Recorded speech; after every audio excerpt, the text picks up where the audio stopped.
Carlos Magalhães. Boa tarde, São Vicente, boa tarde, Brasil. Olha a minha máscara aqui para mostrar para vocês que se tiver que ir para a rua, se tiver que ir no mercado, tiver que ir na feira, tiver que ir na farmácia, no hospital, no médico, não esqueça de usar máscara sempre. Tem que usar máscara sempre. Vai fazer aquela caminhadinha no calçadão da praia? Máscara também. Tem que fazer, tem que usar máscara, gente. Vamos fazer tudo direitinho. Ontem o pessoal foi todo mundo para a praia, estava todo mundo louco para ir para a praia, lotaram a praia. Que lote para caminhar, tudo bem, mas sem ficar sentado, tomando sol, levando cervejinha, cooler, que eu vi que o povo já estava fazendo isso.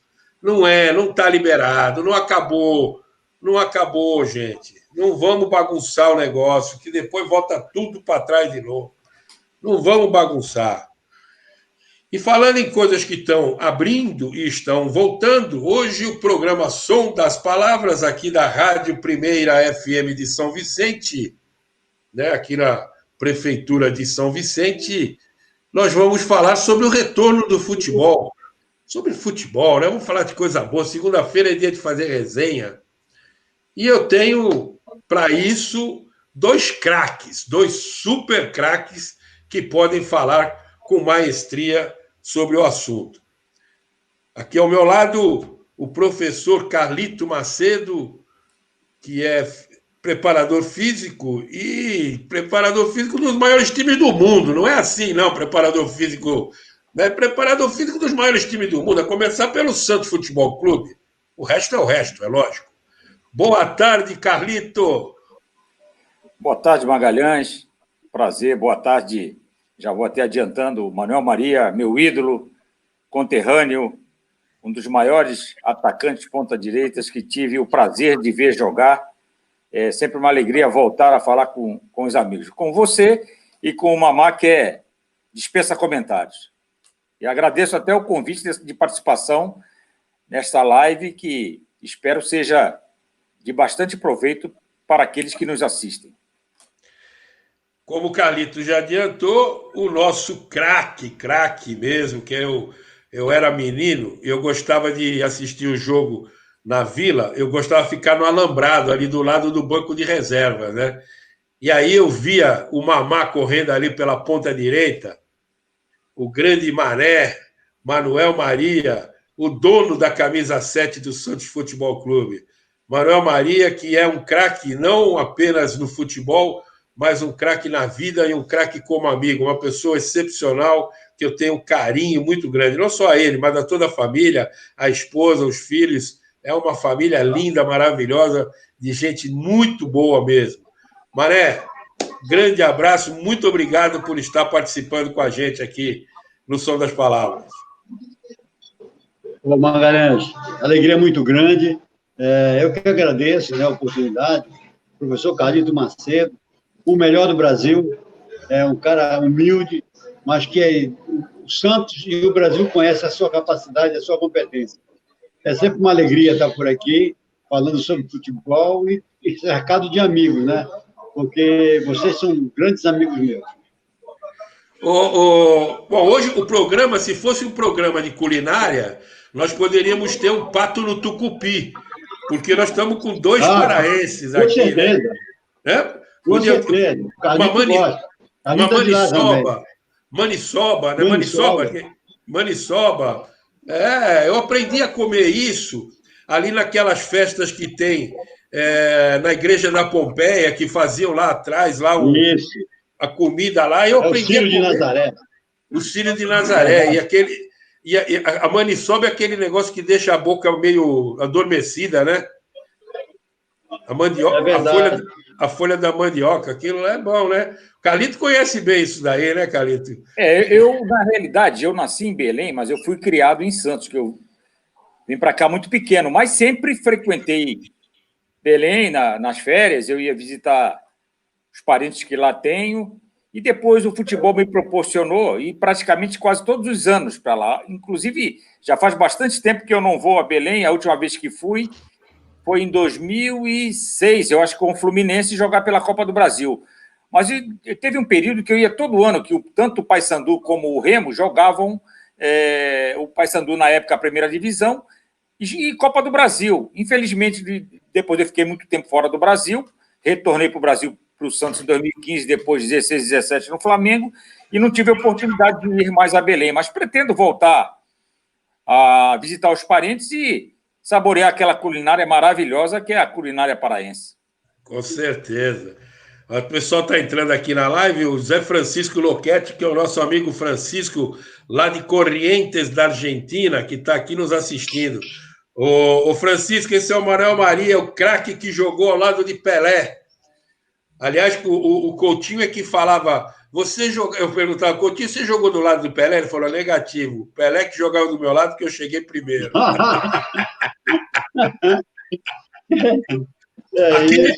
Aquele era uma figura, né, Maré? Coutinho era uma figura. Uma figurada. Dava muita risada com ele, dava muita risada. Ele era muito engraçado, muito cheio de saída. Espirituoso, né? Ele era terrível, era terrível.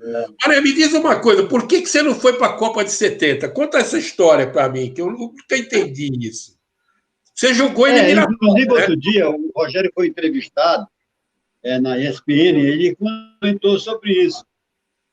Que ele estava machucado e que, na época, aí o cara perguntou para ele qual seria. Ele falou do Natal, falou do Paulo Borges, Natal, Vaguinho, não sei quem mais o outro, mas ele falou, e você que achava, quem queria? Ele falou, não, já estava definido que seria o Manuel Maria, que estava numa fase muito boa. Mas aí é o seguinte, cara, o Magalhães, em 70, a ponta esquerda era do Edu. O Edu fez uma eliminatória maravilhosa. Aí, quando chegou na hora, o Zagallo tirou ele e colocou o Rivelino.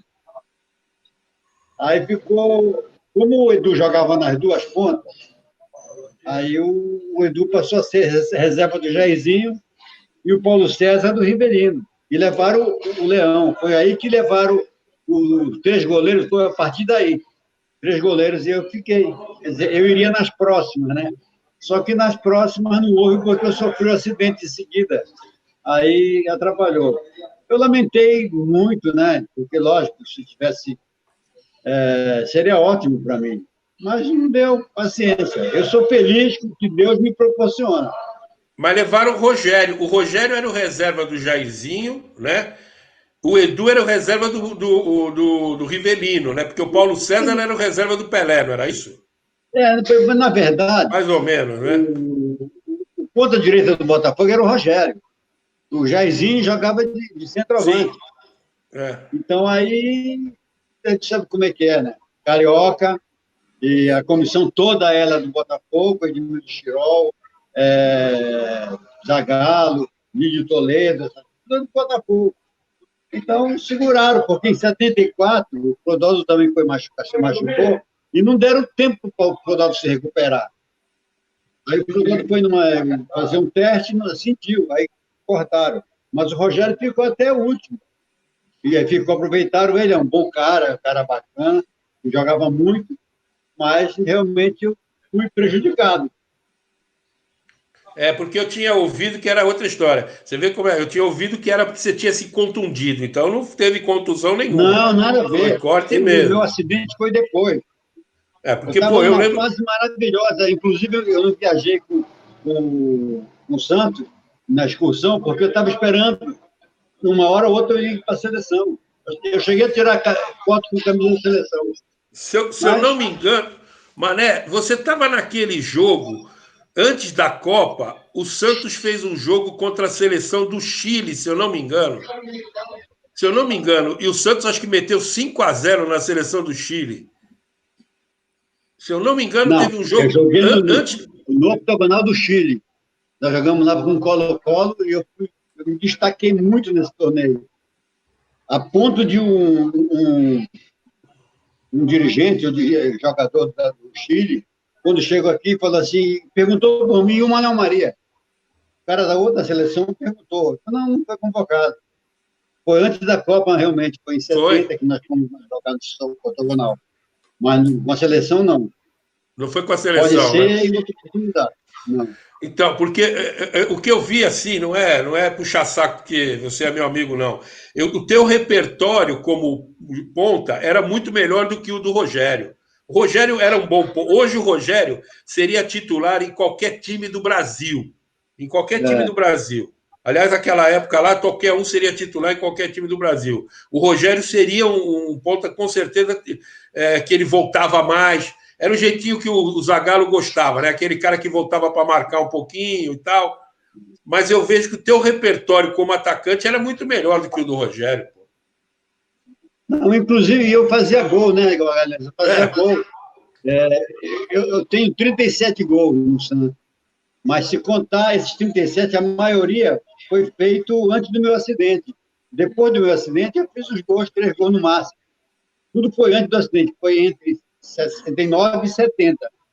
Pô, com ponta fazer tudo isso, além do mais, eu ia no fundo e dava para trás, né?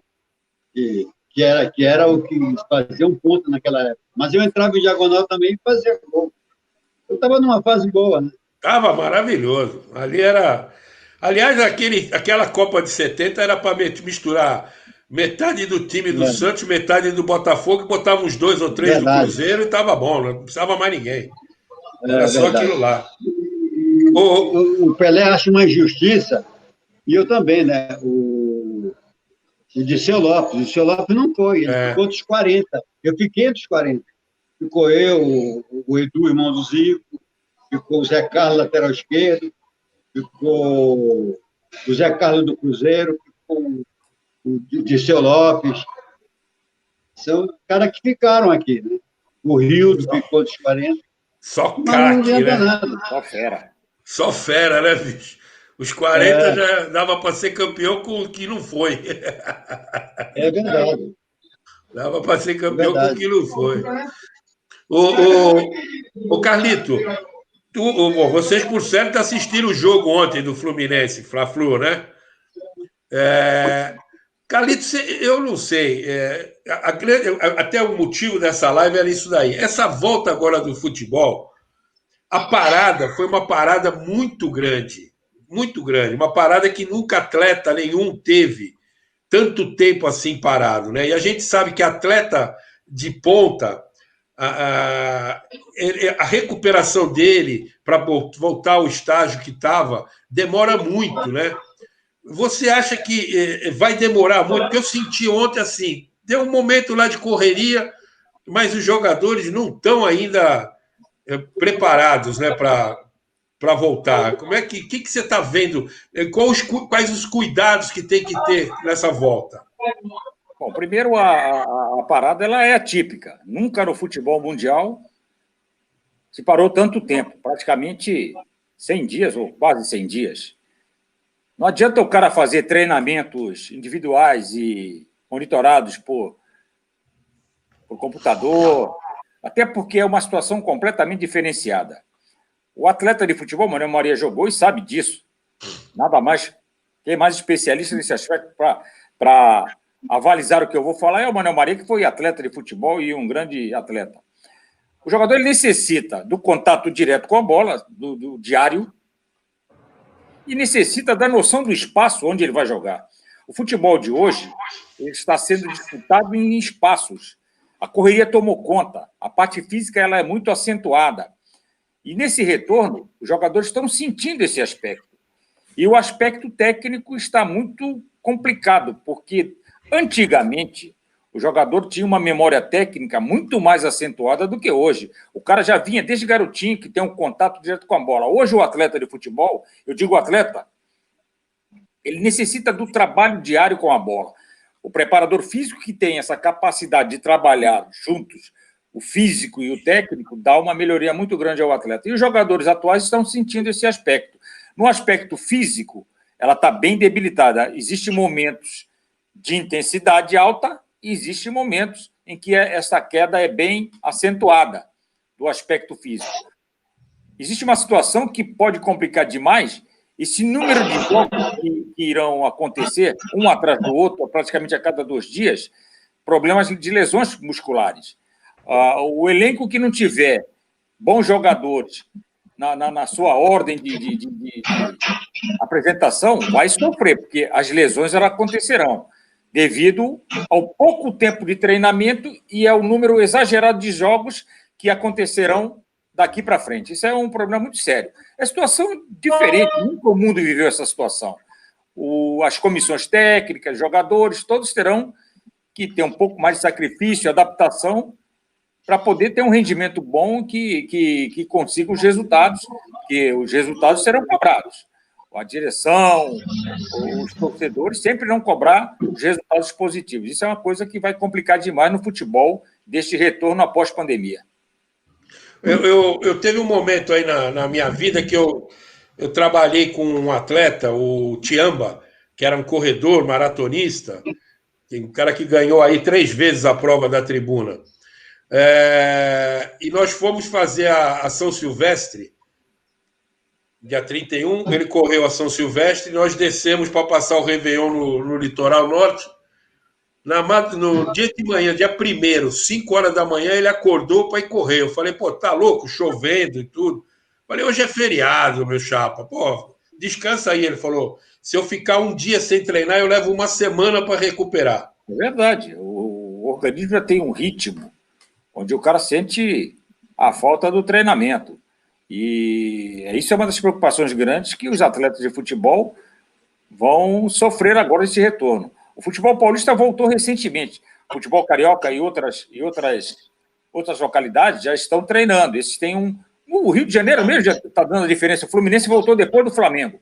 O Flamengo está um pouco mais adiantado que o Fluminense. E o Flamengo não voltou no ritmo que estava anteriormente. Já está perdendo, até porque o Flamengo tem jogadores de uma certa idade. Jogadores que irão se prevalecer da técnica para jogar. Mas se não houver uma situação física que possa suportar a técnica, vão ter problemas. E o Flamengo, a gente sentiu no jogo no meio da semana que já não é o mesmo rendimento dado da temporada passada. Eu vi no jogo de ontem, no segundo tempo, eu senti o Fluminense muito melhor e na parte física. E o que eu percebia? Quem eram os jogadores que faziam a diferença no Fluminense? Aquela molecada que veio de Xerém. Claro, tem mais a juventude, né? O Nenê, os outros ali mais velhos, paradinho no meio de campo, só jogando bola para eles e tal. E eles fizeram a diferença. E o Flamengo não tinha uma molecada desse tipo assim, né? Só tinha o Vitinho, que é um pouco mais novo e tal.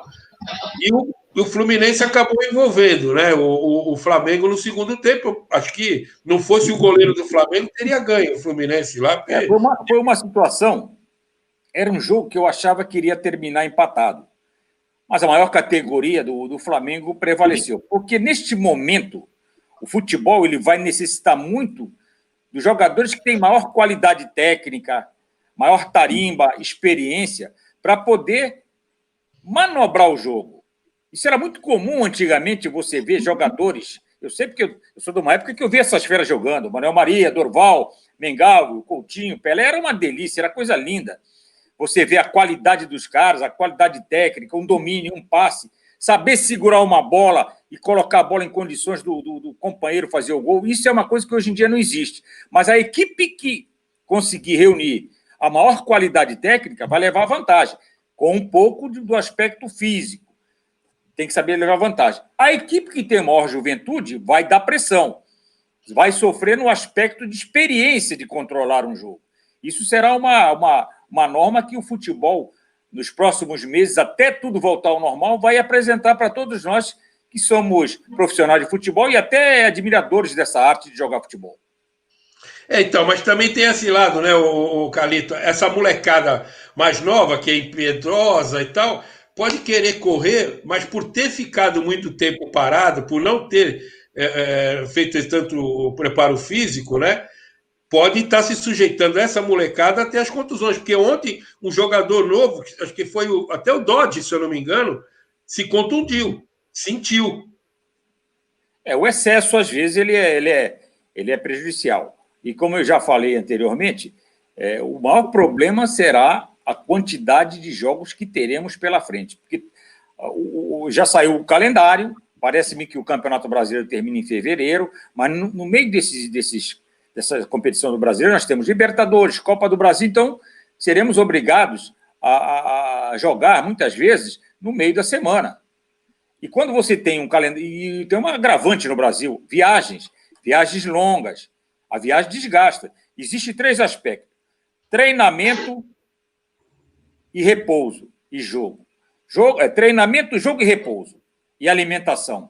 Terá que ser muito bem balanceado esses aspectos para que não ocorram erros e as lesões não sejam exageradas, porque vai chegar um momento que as equipes terão que usar jogadores até da base. Eu vi que eles estão fazendo 5 substituições, né? É uma situação até melhor. Mesmo nas substituições, às vezes você vai fazer uma substituição tirando um jogador importante e vai colocar um outro jogador que não vai te dar o mesmo rendimento do que aquele que saiu, porque hoje em dia é difícil você ter um elenco equilibrado. Eu acho que Palmeiras, Flamengo, o Atlético Mineiro agora está montando uma equipe razoável. Essas equipes têm condições de balancear. E essas equipes terão até essa vantagem no aspecto de poder fazer substituições que não mexerão muito no plano tático e na condição técnica do grupo. Ô Mané, dentro disso que o Carlito está falando, né? Que agora a gente vai ter que ver a bola rolando mais do que a bola correndo e não os atletas, né? Porque senão ninguém vai ter que aguentar. Então vai ser a hora daquele jogo mais cadenciado, quem sabe voltar ao antigo futebol brasileiro, mais cadenciado. O jogador de talento vai sobressair. Você acha que a gente pode retomar aquele futebol bonito, mais artístico, como era o futebol brasileiro? Olha, o talento sempre foi importante. Isso já há anos e anos. E vai ser, porque o talento, a gente sabe. Agora, tem que estar bem preparado. Se o atleta não estiver bem preparado, ele não joga. Não é agora, não. É lógico que tem uma parada, tem que ir aos poucos, porque o Carlito sabe muito bem, porque não tiveram nenhuma pré-temporada que fosse suficiente os dias de trabalho. Então, com certeza, vai haver muitas contusões, muitas lesões, mas, com certeza, acho que até o final do ano já deve estar num ritmo legal. Agora, a categoria do atleta, ele sempre vai prevalecer, sempre. Sempre. Hoje eu ouvi aquele jogador do Santos, o Luan, ele estava falando, pelo menos agora a gente já tem uma data para estrear, né? Porque você ficar treinando também sem saber quando é que vai jogar é complicado, né? Não tem um objetivo, né? De treinamento. É verdade. Sem contar que vocês falaram aí, ainda tem a seleção brasileira, que tem 2 amistosos ainda esse ano. Tem a data FIFA, né? Então, se bem que não vai parar o campeonato. Mas aí é que tu vê, vai ficar tudo em cima, e que nem o que a gente falou, muito pouco tempo para jogar todas as partidas que são necessárias. E tem a eliminatória, né? Também. Tem jogos da eliminatória. Eu não sei como é que ficou esse calendário da eliminatória. Devem ter jogado um pouquinho mais para frente, Carlito. Eu não sei. Você acompanhou isso, o calendário da eliminatória? Mas pelo que eu fiquei sabendo, parece-me que as eliminatórias... O Brasil teria 2 jogos. Eu não sei se é lá para o final do ano ou já para o ano que vem, porque o ano que vem não tem escapatória. Eu sei que desse aspecto de eliminatórias que eu estava envolvido numa situação de trabalho que tinha como objetivo eliminatória e a Copa da África. Como a eliminatória ficou sem data e a Copa da África ficou para o final do mês para o final do ano de 2021, toda a situação que eu tinha acertado, eu e mais o técnico, o Lazzaroni, e a comissão que nós iríamos levar, a coisa ficou adiada e acabou não acontecendo. Mas as eliminatórias sul-americanas, ou mais para o final do ano, ou no ano que vem. E seriam 2 jogos. E aí eles vão apertar um pouco mais as eliminatórias, porque, devido à pandemia, muitas datas foram para o espaço e, se começar a acumular muitas coisas, o cara não vai ter nem condições de ir em casa, vai ter que jogar, e isso aí não existe. Isso aí é situação completamente desumana com aquele que trabalha com futebol. Natal, Ano Novo, aquelas férias de fim de ano, acho que não vai ter, né? Não, acredito que não. Pelo que eu fiquei sabendo, haverá uma parada nessas duas datas que você sabe que o brasileiro pode voltar ao Santos dos anos 60 jogar e o brasileiro não ia ver. Aquele Santos que todo mundo se acostumou a ver e sabe até hoje a escalação de cor e salteado, o brasileiro não iria, porque o Natal e o Ano Novo são datas sagradas ao brasileiro. Essas datas são muito comemoradas e o brasileiro não abre mão desse aspecto. O Carlito, você estava acertado para ir para onde? Para o Catar? De novo? Não. O Catar foi um período grande que nós passamos por lá. Era uma seleção africana. Eu nem vou citar o nome, porque é uma coisa que ficou parada. Eu não gosto de falar as coisas sem ter o preto Sim. no branco. Eu acho que é uma norma que a gente tem. Mas era uma situação que estava perdurando desde que eu estava nos Estados Unidos no ano passado, a conversa iniciando e conversando. Essas situações do exterior, elas demoram muito para se definir. Muitas conversas, muitas tratativas, e quando a coisa estava para concretizar, estourou a pandemia, aí tudo foi por água abaixo, porque não se tem mais calendário, não se tem mais datas de início de competições, e aí nós estamos no aguardo das competições e outras situações, talvez até no Brasil. Vamos aguardar para retomar a nossa vida, que eu já estou há um tempo parado, dei um tempinho mesmo da minha profissão, que eu estava numa sequência muito forte. Agora não, agora já está na hora de retomar, porque a cabeça está boa muito cheia de ideias, estudando bastante, para implantar algumas coisas que eu tenho por mente, que é o futebol. Não, então, e aí, com toda essa parada, olhando agora esse novo cenário, né? Provável concerto, vocês têm aí as informações todas do mundo na área de preparação física, vocês começam a ver que tem que ter uma nova maneira, um novo treinamento, todo esse tipo de adaptação, ou está tendo um novo estudo nessa área? Não, isso já existe, sempre existiu, a evolução ela é grande. Eu vou dizer uma coisa, no futebol existem algumas situações. O preparador evolui, estuda, se qualifica, o treinador estuda, se qualifica, gerentes de futebol se qualificam, estudam. A única área no futebol que ele não evolui é o dirigente.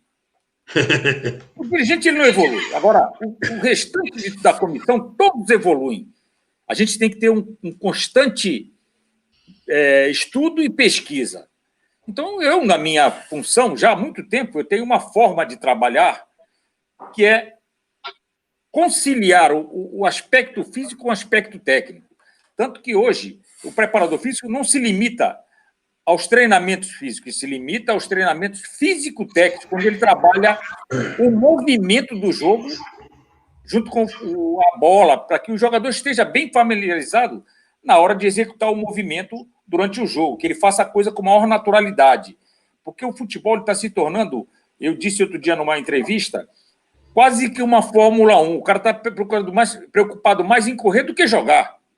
Quando, na realidade, o cara precisa jogar. Ele tem que estar fisicamente bem, mas ele tem que ter a parte técnica bem acentuada para poder, junto com o aspecto físico, dar o rendimento importante para vencer os jogos, para poder jogar de uma maneira de qualidade que o público possa assistir e sentir prazer em ver futebol. Muitas vezes existem jogos de futebol que não temos prazer em ver.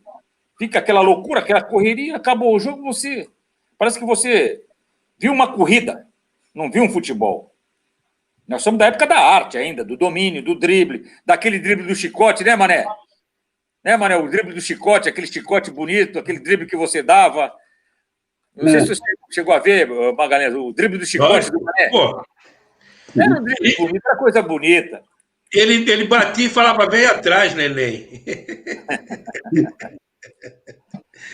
O Mané, mas eu lembro nessa época do Mané, e aí falando dessa coisa de preparação física, que o Santos, de vez em quando, ia treinar na praia, porque era aquela coisa de treinar no areião e tal, e fazia um jogo na areia da praia de tênis e cacete, eu falava, e a molecada toda ia lá para ver os jogadores e tal. Hoje não pode, porque virou tudo estrela, ninguém mais vai fazer um negócio dele. Naquela época a gente via Pelé, Mané Maria, Clodoaldo jogando bola na praia, né?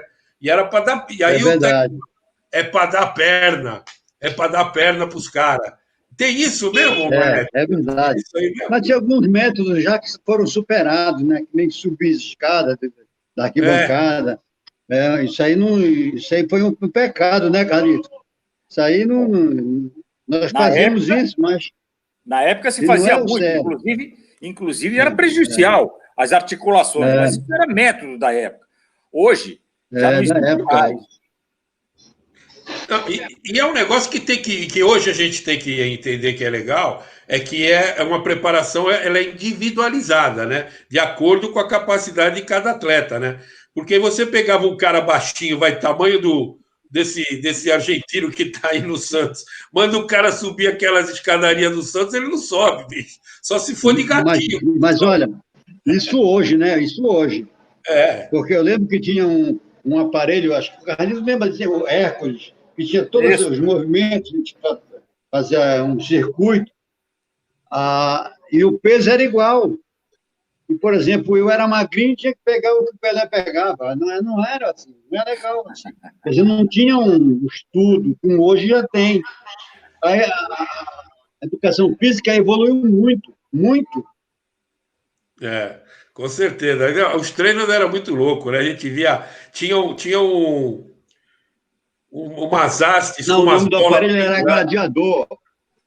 Gladiador. Gladiador. Gladiador. Tinha umas hastes na lateral do campo, com uma bola pendurada, aí você via Era o a porca, a porca, a é, porca, a a boca. porca. Isso é muito bom também. Essa é Isso, uma situação que tiraram, não sei por quê. Quando a gente trabalha em alguns clubes, no Brasil, muitas vezes não colocam, mas a gente gosta, porque é uma situação que o cara trabalha no cabeceio, ele pega a bola em movimento. Quando ele passa, ele cabeceia e volta, Isso. ele tem que cada vez mais subir. O Pelé Dá tem noção, né, Carlito? Nossa Senhora, é coisa maravilhosa. Isso aí é uma situação que muitas pessoas acharam arcaico. Existem movimentos de treinamentos antigos que eles podem ser retomados na atualidade. Você estava falando da praia. Todas as vezes que passei pelo Santos, eu utilizei a praia. Nessa última vez, nem tanto, porque o espaço de treinamento era pequeno. E o Santos hoje tem uma bela caixa de areia, onde no início da temporada a gente utiliza para ganhar perna. Isso, porque o treinamento físico ele é dividido em períodos. Tem um período que você pode usar areia, tem um período que você pode usar o elástico. Cada período você vai acrescentando uma situação necessária para que o jogador tenha um rendimento grande no início, durante a temporada e mantenha sempre a musculatura num grau de boa qualidade. Então, cada movimento a gente vai usando durante a temporada. E a praia eu usei muitas vezes para fazer o trabalho de força. E muitas vezes também, como o Santos na época não tinha CT, eu lembro de uma vez, nós íamos jogar contra o Flamengo no Maracanã, fizemos um jogo, tipo de um coletivo, o Cabralzinho que fez, lá no Itararé, bem embaixo do Ilha Pochá Clube. Aí montamos o campo ali e o Cabralzinho montou os dois times e o time que ia jogar no Maracanã 2 dias depois. Tanto que após o treinamento, o presidente do Ilha nos chamou para ir lá em cima, ele serviu umas frutas, disse que se a garotada quisesse pular na piscina para dar uma relaxada, foi perfeito. Fomos no Maracanã, isso foi numa terça, na quinta-feira jogamos no Maracanã e enfiamos 3-0 no Flamengo, que tinha a linha Edmundo, Romário e Sávio. Lembra dessa linha? E ali, então eram situações que a gente procurava improvisar. Hoje, isso já não acontece tanto, que os clubes têm estruturas. E essas estruturas permitem você trabalhar com uma qualidade mais moderna de treinamento. Ô Mané, tem uma história que eu não sei se é verdade, mas dizem que o Lula mandava jogar areia de praia na Vila Belmiro para o campo ficar pesado para os adversários, que os caras não estavam acostumados com a areia da praia misturada na grama e não conseguiam correr. É verdade isso, não? Não, mas chegou uma época que colocaram areia da praia porque o campo era muito ruim. Naquela época os campos eram ruins. e teve realmente esse fato de colocarem areia na praia para ajudar, porque estava muito ruim mesmo, mas não com o intuito de enfraquecer ou ser algum obstáculo a mais para o adversário, não. Eu peguei essa época, mano. Eu peguei essa época, aquele lado esquerdo, lá no fundo da entrada do vestiário do adversário. Ali Adversário, era um... isso. Aí tinha que colocar areia, porque a areia tirava o lamaçal que ali existia. Esse problema, ele persistiu até 1996, metade do ano, quando o Santos reformou todo o gramado. Hoje é um tapete, mas eu peguei o Santos várias vezes, com aquele gramado horroroso. E tinha que jogar e treinar lá também. Não era só jogar, era treinar no gramado. Treinar também. Você ele fazia tudo e o Juvenil treinava lá também. Todo mundo treinava lá. Não, e antes tinha o jogo do aspirante. Ainda jogava o aspirante antes do time principal. Quando era dia de jogo de chuva, quando o time principal entrava em campo, aquilo já estava um lamaçal. Isso! Aquelas defesas. Se chover no sábado, as rodadas de categoria de base é suspensa, mas não pode usar o campo. Aquelas defesas uma beleza. Você lembra daquelas defesas do Rodolfo contra o América? Nós fizemos a preliminar, o Júnior. Só que não estava chovendo, estava um dia nublado. Caiu uma chuva durante a preliminar, deixou o campo um charco. E na hora do jogo principal, o campo ficou impraticável. Aquelas defesas foi justamente no gol atrás do vestiário do Santos. O Mané deve lembrar, a porta do vestiário do profissional era de frente da porta do vestiário do amador. Era de frente do vestiário do amador. Eu era preparador do amador. Eu estava saindo na hora que aconteceram aquelas defesas. E aquele campo, aquele lado do campo, principalmente aquele gol, é o gol que estava mais prejudicado, onde o Rodolfo Rodrigues fez as defesas, que tinha sido o campo prejudicado, porque a preliminar aconteceu e não deu para parar, já estava no final, chuva forte. Você sabe como é que é em Santos. Quando chove, não chove pouquinho, já chove bastante. Ultimamente, nos últimos tempos, tem até chovido pouco em Santos. Antigamente chovia demais. E o campo do Santos sempre estava aquele charco, aquele pasto. Hoje em dia pode chover o que quiser chover, que o campo fica intacto. A drenagem é maravilhosa, campo de primeiro mundo, né? É verdade. Mas propiciava também lances maravilhosos, né? Que eu lembro uma vez o Edu estava um campo assim molhado e o Edu dava aqueles dribles dele maluco, com aquele jeitinho mole, né? Porque o Edu parecia um bêbado no barranco, né? Jogando bola. Mole, todo mole, o cara não acreditava nele, daqui a pouco ele saía. O cara deu um carrinho, ele escorregou, que ele bateu no alambrado, ele veio que nem um louco lateral. E o Edu só olhou assim para o lado e passou direto, né? Então era legal também ver. Aí você está falando isso, Carlito? De repente o Rodolfo nem fez toda aquela defesa, ele escorregou mesmo, né? Não, ele foi a primeira defesa, ele foi errado na bola. Na primeira defesa, estava atrás do gol. Ele foi errado na bola. E depois ele começou, pelo reflexo que sempre teve, sempre bem treinado, foi fazendo aquelas sequências de defesas que ficaram famosas e volta e meia a gente assiste na TV as pessoas passando como uma das maiores defesas do futebol. E o Rodolfo era um Rodolfo Rodrigues, né?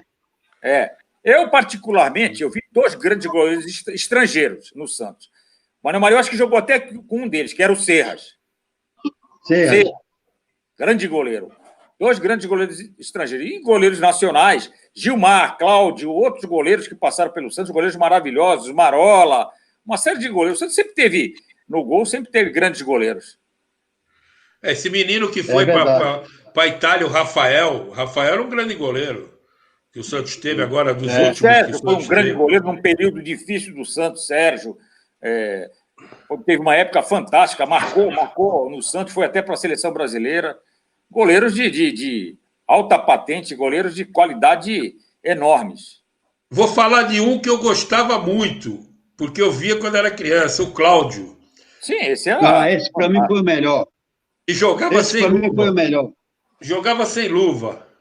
Lembra? No começo, não usava luva. Que cara maravilhoso. Na época não tinha. Ele falava que ele tinha que sentir a bola, tinha que pegar a bola. E o Cláudio, o Pelé acabava os treinos, e aí aquela coisa, né, de falar do Pelé. Uma pergunta que eu gostaria de fazer, Pelé, se você tivesse, se não tivesse, você fosse tipo o Romário, que não gostava de treino, você teria sido o Pelé que foi? Essa pergunta eu gostaria de fazer para o Pelé. Ele vai te Porque falar que não teria. o Pelé Ele não treinava pra teria. caramba, hein? Ele O era Pelé muito treinava. dedicado. Ele tinha vezes que ele não vinha treinar por conta das gravações que ele tinha, né? Mas quando É. ele estava treinando, ele era o primeiro da fila e o último a sair. E ele se dedicava. Ele sempre determinado, sempre, sempre. Eu lembro, eu era moleque, a gente ia ver treino na Vila Belmiro, né? Não tinha o CT, né? É, Acabava o treino, ia todo mundo embora, ficava o Pelé e o Cláudio. Aí o Pelé é, apostava Guaraná para bater pênalti, para bater falta, botava aquela é, barreira lá de boneco. é Aí isso ele mesmo. falava assim: eu vou bater falta, uma bola em cada canto e tu não vai pegar. E ele, no mesmo lugar, ele botava uma em cada canto e o Cláudio ia lá e se esforçava e escurecia. Eu falava assim, pô, mas nem acendem a luz para o cara treinar, para não gastar energia, sei lá. Mas ele ficava escurecia e os dois ali batendo bola. Era o Pelé. Isso eu estou falando, em 68, 69, 70, já era o grande Pelé. Já, já. 58 ele já era. Ele reina há mais de 50 anos. E ele não parava de treinar. Os caras iam embora e ele não parava de treinar. Quer dizer, É isso mesmo. essa coisa, essa dedicação que a gente não vê mais hoje. Hoje o cara está preocupado em sair, tomar um banho, passar aquele produto que patrocina ele no cabelo, É, fazer a barba com pegar aquela outra lâmina que aquele negócio de colocar no ouvido, o aqueles troços. som. O som, ele está E, preocupado com isso, né, meu? Não está mais preocupado é, com nada. Aquilo virou um emprego mesmo e mais nada, né? O Carlito.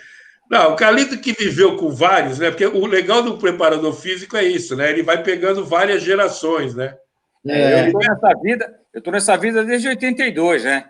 Então eu peguei É, várias gerações. Em 82 eu comecei no Santos, nas categorias de base, e em 1986, final de 85, 86, eu fui para o profissional, fui ser auxiliar do Júlio Espinosa, e a partir daí passei a ser o primeiro preparador físico e segui minha vida.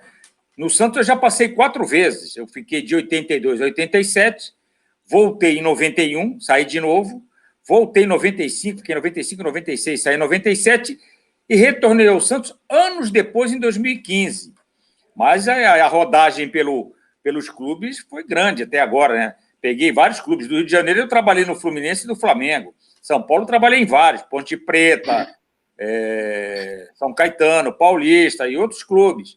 Fora do estado, Paraná, Pernambuco, Ceará, outros locais aí que a gente passou, e no exterior, onde eu passei também grande parte de minha vida. O Catar eu fui 2 vezes, o Japão também 2 vezes, Portugal, Turquia, Kuwait, e tem lugares aí que a gente nem recorda direito, mas que faz parte do nosso eterno aprendizado.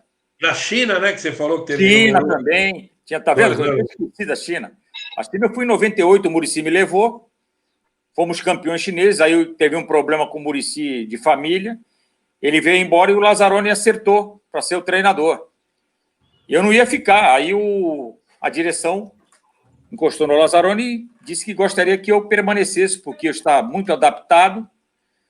O Lazzaroni concordou, foi ali que eu conheci o Lazzaroni. A partir daí, aí eu trabalhei com o Lazzaroni em mais variados lugares que ele me levou. Ele me levou de volta para o Japão, ele me levou para o Kuwait, ele me levou para Portugal, ele me levou de volta para o Catar, que eu havia trabalhado no Catar em 93, 94, com o Cabralzinho. E voltei a trabalhar com o Lazzaroni no Catar. Nós trabalhamos de 2008 a 2014, onde treinamos o Catar Clube e a seleção do Catar. Fomos campeões lá no Catar. O Catar Clube era um clube tipo Guarani. Ia ganhar alguma coisa, mas nós chegamos lá e conseguimos, pegamos uma geração muito boa de jogadores, de garotos da base, e o time ganhou muitas coisas nesse período. Foi um período fantástico. Então, essas situações de rodagem nos dá cada vez mais aprendizagem para aplicá-las em outras equipes que a gente passa. Isso é a lei da vida, né? A gente está num eterno aprendizado. Cada lugar que passa, aprende mais. Você estava naquele Santos de 95, naquele jogo contra o Fluminense no Pacaembu? Tava, eu era preparador. E como é que o preparador físico, porque na hora que o jogador vai para o vestiário no intervalo, tem sempre aquela uma massagenzinha, ver como é que está a situação. Como é que o preparador físico encarou aquele negócio dos jogadores? Nós não vamos descer, vamos ficar aqui no intervalo. Aquilo já tinha sido programado ou foi uma decisão dos jogadores na hora ali? Não, já tinha sido programado. Ah, é? Já no sábado, depois do jantar, nós ficávamos no Lorena Atlético. Normalmente, isso agora nem tanto, mas até antigamente, hoje nem tanto, porque o jogador tem agora de videogame, internet. Naquela época não tinha. Terminava o jantar, eles ficavam na mesa, conversando. E eu estava na mesa da comissão técnica, eu, o falecido Ney, o Índio Barbosa, o Cabral. Eles saíram e eu fiquei na mesa, eu, Ney e mais alguém, não me lembro quem era que ficou na mesa. Eles me chamaram, o Galo, o Edinho, o Giovani. Professor, amanhã nós vamos virar já 3-0 e nós queremos ficar no meio campo. Você fala com o professor Cabral? Não tem problema. Aí ficava assim, o Giovani falou, eu faço 2, o outro faz 1, o outro faz... Falei, peraí, do jeito que está, nós vamos dar de 10 neles, então. 3 de diferença já dá. Aí conversei com o Cabral, tudo bem, então vamos preparar a estrutura para quando terminar o primeiro tempo, já a água já esteja ali na beira do túnel para subir, a laranja, o Gatorade, aquelas coisas, aquele ritual do futebol que todo mundo sabe. Tanto que quando termina, se encaminha todo mundo ao meio campo. Aí fica ali, tá, faz a hidratação, e o Cabral queria falar, estava um agito, a imprensa chegando do lado, nós pedimos para eles afastarem. Ali, o Cabral deu os últimos, já estava 2-0, o Cabral deu os últimos retoques que tinha que dar, naturais, e voltamos para o jogo. Anos depois, eu trabalhei com o Lima, que era zagueiro central do Fluminense naquele jogo. Eu trabalhei com o Lima na Portuguesa Santista e depois no Náutico de Recife, onde nós somos campeões pernambucanos. Estava o Lima, o Marcelo Fernandes, Marcelo Passos já tinha saído. O Lima falou para mim assim, professor, naquele dia nós pensamos que ia tomar de 10. Porque do jeito que vocês voltaram no segundo tempo, a gente não conseguia achar a bola. Eu não sei se você recorda, aos 12 minutos do segundo tempo, o Ronaldo Marconato foi expulso. O nosso time cresceu ainda mais. Foi uma situação que eu, no futebol, com meus 30 e poucos anos de futebol, eu não vivi nunca mais aquilo. Foi um momento de alta emoção de todo mundo. Aquilo foi uma coisa... jamais viverei aquilo. Mas foi uma coisa que marcou bastante. Pena que, na final, fomos prejudicados e acabamos perdendo o título. Roubado. Foi uma situação completamente atípica, né? Mas faz parte do futebol. Isso a gente vai viver e ainda vai presenciar mais vezes essas coisas. Mas é interessante o seguinte, que as pessoas hoje têm mais interesse em ver aquele jogo contra o Fluminense do que ver o jogo contra o Botafogo, que foi a final. Porque esse jogo realmente... Eu acompanhei, porque eu fui para o Rio também, e realmente o que a gente está falando aí realmente foi maravilhoso, cara. Pô, e olha, eu fiquei muito triste com esse negócio desse ato que fez, rapaz. Esse cara, porra, o povo todo estava louco por aquele título, rapaz. Ia ser a coração de um grande trabalho. Carlito foi considerado o melhor preparador físico do Brasil naquela época. Nossa, nós esperávamos ser campeões. Realmente foi muita sacanagem desse árbitro aí. Ô Mané, e esse tipo de coisa acontecia muito, dizem que acontecia muito na época aí do Pelé, na época que você jogou, do Pelé chegar no vestiário e falar, molecadinha, o negócio é o seguinte, a bola vai jogar assim, assim, assim, e o técnico não falava nada, hein? E vamos meter 2, 3 e pronto. Tinha muito esse negócio de vocês fazerem um pacto entre os jogadores e ir para cima?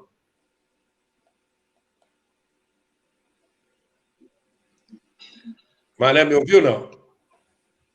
Não. Repete, por favor. Então, eu estava perguntando assim, se na tua época, a gente tem muita história que fala que o Pelé chegava no intervalo do jogo, juntava os jogadores e falava, olha, agora nós vamos jogar assim, assim, assim, vamos ganhar desses caras e pau.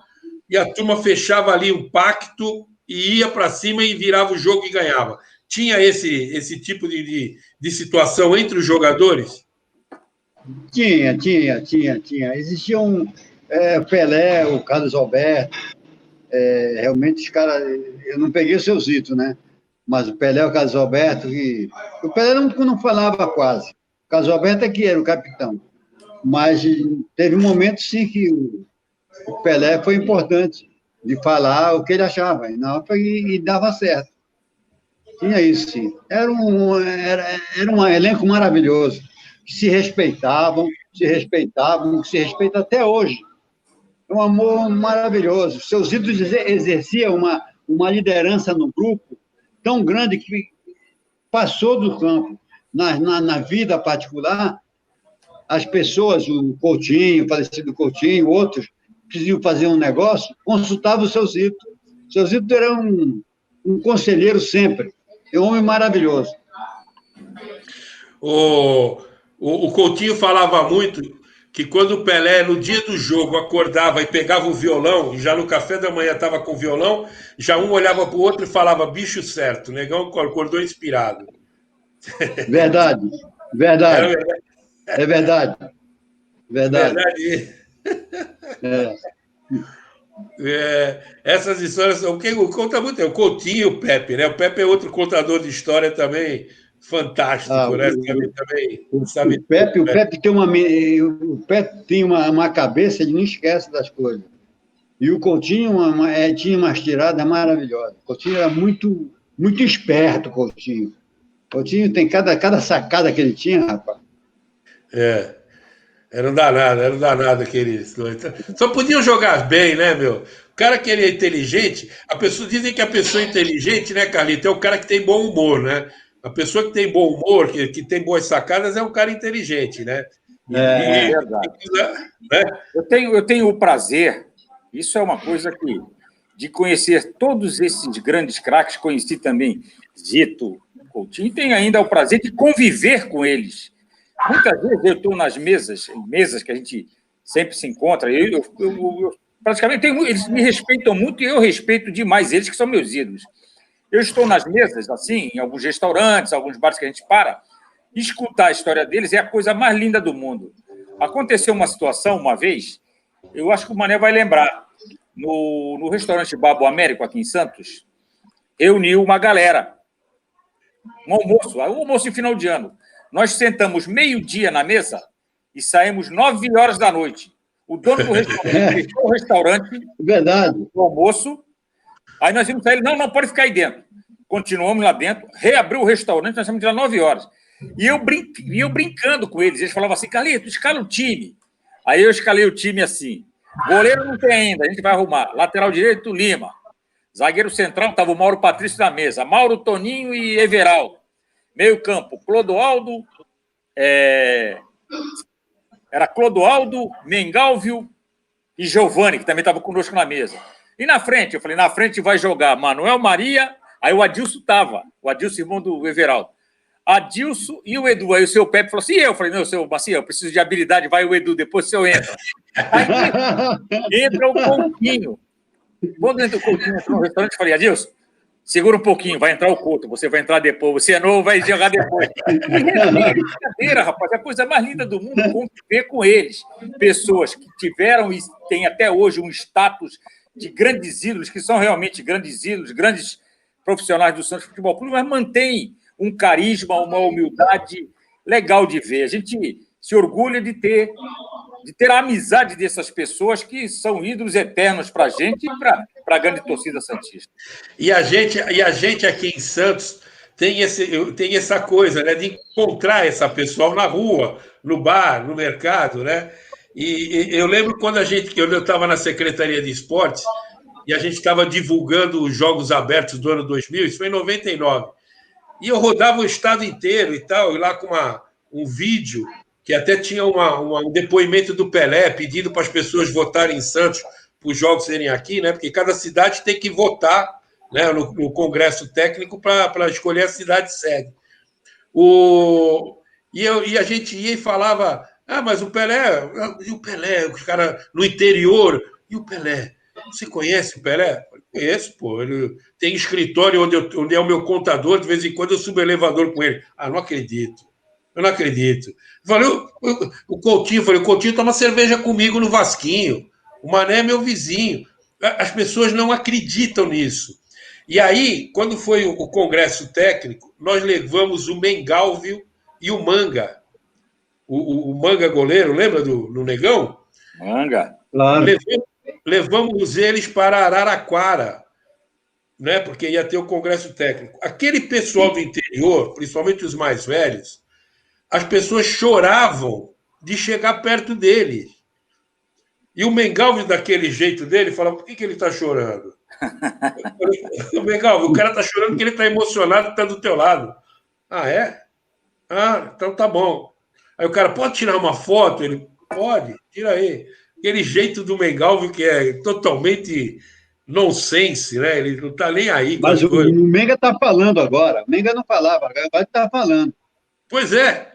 Eu encontrei com ele outro dia no Pão de Açúcar aqui em São Vicente. Estava eu e o Prudêncio, meu amigo Prudêncio, que está aqui nos mandando um abraço. Tiramos até foto com ele e tudo. E o Menga cheio de falar e tudo. Eu falei, pô, será que ele. Está falando. Aí Está veio a esperto filha. agora. Veio a filha dele, eu falei, pô, ele tá bem, né? Ainda falei, ele tá bem, né? Tá conversando bastante. Mas a gente tem isso, né, o Macedo, o Carlito, de encontrar esses caras, assim como encontrar você, pô.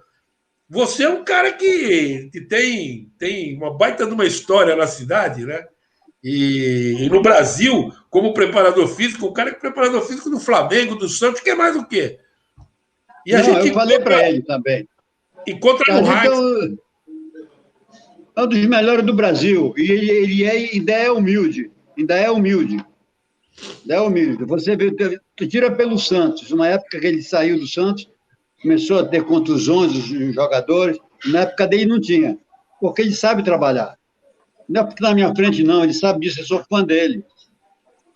Obrigado, Esse tem uma história aqui. O situação, essa situação que de muitos jogadores aqui em Santos, o Lazzaroni, que é meu amigo, meu irmão, vem sempre a Santos, ele comenta no Rio de Janeiro da seguinte forma: quando você vai a Santos, você encontra um campeão do mundo ou um grande craque do Santos numa esquina.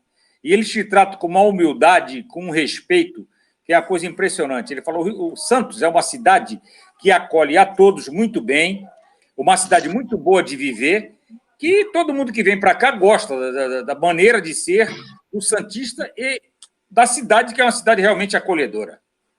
Muitos jogadores vieram para o Santos e depois fixaram residência aqui quando pararam de jogar, né? Muita gente. Carlito, eu sou primo do Manuel Faleiro, que era preparador físico junto com o Melo, lembra? Trabalhou muito tempo com o Melo aqui no Santos. Isso. E no Flamengo, né? E no Flamengo. E uma vez, deixa eu contar essa historinha. Uma vez eu estava ali no Armazém 29 e o Santos tinha jogado contra o Flamengo. E aí chegou o Melo, o Manelzinho e o Luxemburgo. O Luxemburgo de terno, uma gravata dourada. Aí ficamos ali sentados lá junto com a Darcy e tal, tomando uns uísque. Aí eu falei, pô, Luxemburgo, eu vou ter um casamento nesse fim de semana, bicho, eu não tenho uma gravata.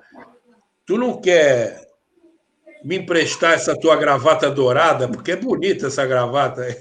Aí ele falou assim, já mamado eu, né? Falou, pô, essa gravata é italiana, bicho. Ele falou, ó, fica pra ti, tá? Fica pra ti. Ah, porra, eu peguei a gravata e fui no casamento. Aí cheguei no casamento e eu falava para todo mundo, essa gravata aqui é do Luxemburgo. Gravata do Luxemburgo, a gravata italiana. Aí o pessoal falava, mentira, pô, o Luxemburgo vai te dar uma gravata? Pô, me deu a gravata, mentira. Aí eu, caramba, eu vou provar para vocês. Passou um tempo, eu fui entrevistar o Luxemburgo lá na Universidade de Santa Cecília. Tinha um evento lá do Marcelo e o Luxemburgo estava. Aí eu falei assim, ô Luxemburgo, aproveitando aqui a entrevista, no final da entrevista, mas na TV, aproveitando o final da entrevista, eu queria te agradecer aquela gravata que tu me deu, que foi o maior sucesso no casamento. Aí ele falou, dei não, eu emprestei. Eu falei, pronto, era só isso que eu queria que você falasse, que é para os caras acreditar que a gravata era tua. Foi a prova que eu precisava. Até hoje eu tenho essa gravata, até hoje eu tenho essa Não gravata. devolveu a ele. Ah, não. Ele é bastante elegante. O Luxemburgo ele é bem elegante. Também é outro cheio de contar história, né? Ele é elegante, mas o treinador mais elegante que eu vi foi o Cabralzinho. É mesmo? Verdade. Foi o primeiro a trabalhar de blazer no campo. É Era verdade. uma elegância. Aí depois o Luxemburgo veio, mas o Cabral era o primeiro, foi o primeiro que eu vi. O Cabral enjoado. Elegância e que capacidade também, que competência. Ele chegou a ser gerente do Santos no final da década no começo da década de 90. Ele trabalhou primeiro como treinador das equipes de base, em 82, 83. Depois voltou, se não me engano, em 90 como gerente, 91 como treinador. Depois 95 e 2001 foi a última passagem dele no Santos. 2001 eu já não estava. 2001 eu estava no Japão, nessa época. Mas era uma capacidade, como o Mané falou, muito alta. Cara inteligente, acima da média. Ele em 95 não fazia treinamento coletivo. O que fazem hoje em dia de treinamentos, o Cabral já fazia naquela época. Esses trabalhos de campo reduzido, posse de bola, trabalhos técnicos, tudo isso. Tanto que os jogadores perguntavam, pô, vocês não fazem coletivo? Eles falavam assim, não precisa. Tudo que o professor treina, a gente já sabe que vai fazer no campo. Então é dessa forma. Eram trabalhos que hoje se dizem modernos, que foram feitos há 25 anos atrás. Na realidade, o futebol, ele acaba tendo a mesma maneira de trabalhar, só que com uma intensidade mais alta. O tipo de trabalho... Exatamente. Pouca coisa mudou. É que dão mais intensidade, mudam os nomes. Antigamente, hoje em dia, como é que eles falam? Intensidade. Antigamente a gente falava resistência orgânica. Hoje é resistência aeróbia.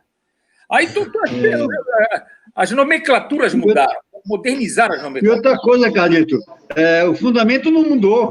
Os fundamentos não mudaram, continua a mesma coisa. A intensidade que você falou, está certo. O que tem o futebol? Você tem que saber dominar, passar, driblar pelo menos um pouco. Aliás, tem jogadores hoje em dia que não sabem driblar.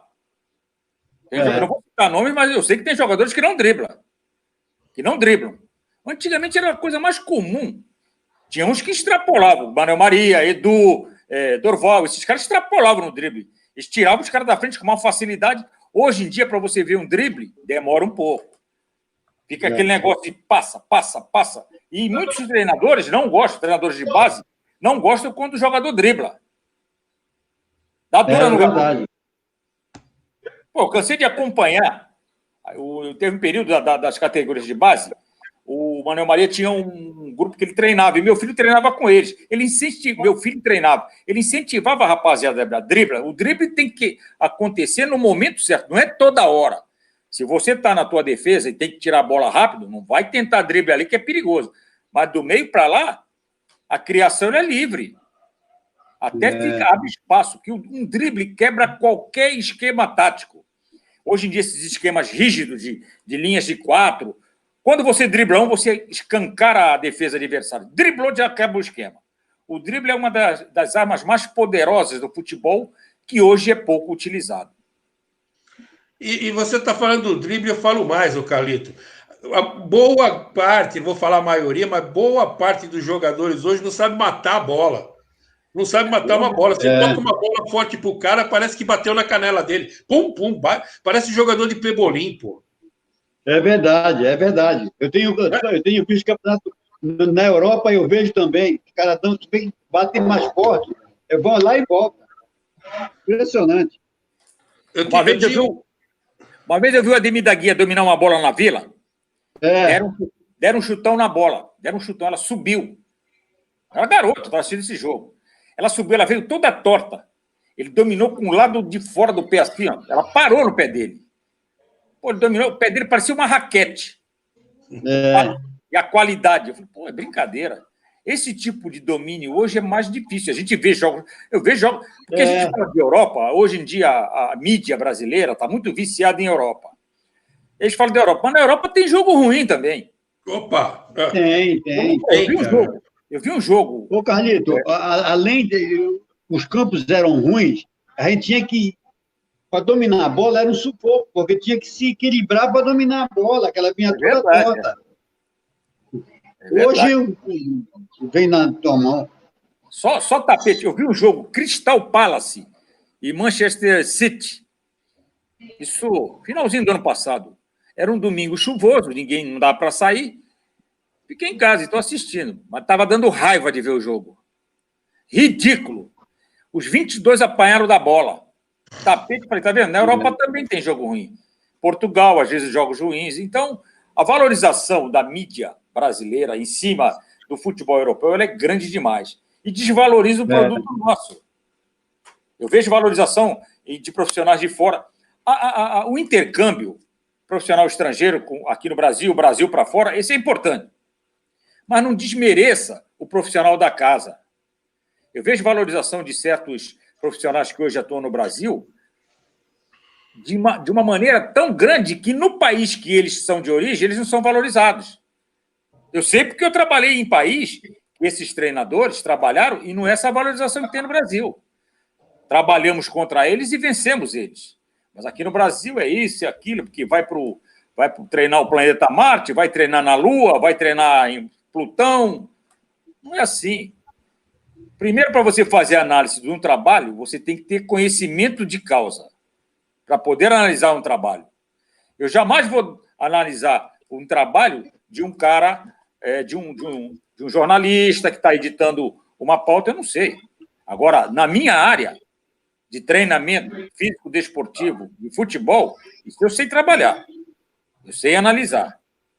Essa parte eu sei analisar. Mas hoje em dia, principalmente no futebol, existem profissionais de mídia, eu acredito que eles nunca passaram nem na porta do campo. Mas eles fazem análise de futebol, análise. Criticam, falam de esquema tático. Esquema tático é fácil. Se você sair agora, pegar o computador e abrir, existem sites que vão te ensinar montagem de esquema tático. Existem sites que vão te ensinar a dar um treinamento físico. Existe. Eu vou abrir agora, tem até treinamento meu em algumas páginas de internet. Agora, o problema é saber aplicá-los. E a análise também tem que ser dessa forma. Você analisar com conhecimento de causa e com critério. Isso cabe bem mais às pessoas que trabalham ali no meio, quem jogou, quem está muito tempo atuando na área e tem aquele conhecimento. Essa valorização que eu acho que é complicada hoje, em todas as áreas, principalmente no futebol brasileiro, que tem caído muito de nível pela falta de valorização dos profissionais aqui existentes. Mas a gente ainda tem aquele complexo de vira-lata, né? Como é que pode, né, Mané, fala o Brasil é o melhor futebol do mundo, e aí tem que a gente copiar o futebol da Europa? Eles que copiavam o nosso, eles tentaram copiar o nosso, não tinham talento para copiar. Aí agora ficam falando que a gente tem que copiar o deles. Que copiar o deles, meu? Vamos jogar o nosso. Não, a gente fica nessa aí. Agora, o brasileiro também é preguiçoso, né? Ele se acomoda. Mas o que ele tem é nato. Ô, Mané, só para a gente já estar encerrando aqui, o Prudêncio falou assim que falaram para ele que o Mengalvio, ele entrava no vestiário no intervalo e perguntava assim, como é o nome desse time que nós estamos jogando mesmo? Isso é verdade. Nós jogamos com o Palmeiras no domingo, aí fomos jogar quarta-feira com o Guarani. Aí ele falou, porra, mas o Palmeiras de novo? Nem era assim. Uma vez ele entrou, ele estava frio aqui em Santos, aí frio, né? Tava com um agasalho e, pô, de agasalho. Aí os falecidos Antoninho falou assim, Menga, aquece, vamos pro jogo. Aí o Menga aqueceu, tirou a parte de cima, aí tirou a parte de baixo, estava sem o short, estava só de sunga. E ele ia entrar em campo assim. Não, aí arrumaram um short para ele entrar. Ele esqueceu de colocar o short. A foto que nós tiramos com ele no Pão de Açúcar aqui, ó. Eu, o Prudêncio e o Mengal, viu? Ah, tá. Grande Menga. A foto que a gente tirou Grande com ele Menga. aí. Bom, gente, eu quero agradecer vocês. Foi um papo descontraído para começar a semana, mas para mim um prazer, uma honra, um programa que com certeza vai ficar marcado aqui para a gente, de poder receber dois craques no assunto. A gente tinha muito mais assunto, mas eu espero que a próxima vez que a gente se encontre seja num barzinho aí, fazendo uma dessas que o Carlito falou, de começar ao meio-dia e acabar 10 horas da noite contando história, e eu ficar ali só ouvindo, só prestando atenção nas histórias de vocês. Carlito, um forte abraço, muito obrigado pela tua presença. Prazer em revê-lo, prazer também rever meu ídolo Manuel Maria, meu conterrâneo, irmão. A gente tem uma amizade muito grande de famílias, isso é importante. E é sempre uma alegria imensa falar com vocês dois. Estamos aí à disposição ao momento que quiserem. Mané, obrigado, hein? Muito obrigado. E aí, agora a gente tem que se encontrar aí nos 5As, né? 5As. Isso, exatamente. Vem para cá, a gente bate um papo legal, fica a tarde toda. Come aqui, uma feijoada legal e pronto. Carlito está convidado, já falei para ele. Que fica aí na Evaristo da Veiga. Esquina com a... Teixeira de Freitas, né? Teixeira de Freitas aí. Como é? 224, Teixeira de Freitas. Não, Evaristo da Veiga 224. Evaristo da Veiga 224, esquina com a Teixeira de Freitas. Eu sei onde é. É muito... Olha, muito obrigado. Foi um prazer muito grande falar com vocês, tá bom? Um grande abraço, estarei sempre à disposição. Tá, Carlito? Um beijo no coração, um beijo para você, meu gordinho, amigo. Deus te abençoe sempre. Obrigado. Obrigado, gente. Assim foi mais um Som das Palavras, começando a semana muito bem. Quarta-feira tem mais, às 13h30. Nós vamos falar sobre tecnologia, ciência, tecnologia, na próxima quarta-feira. Muito obrigado a todos. Boa tarde, São Vicente. Boa tarde, Brasil.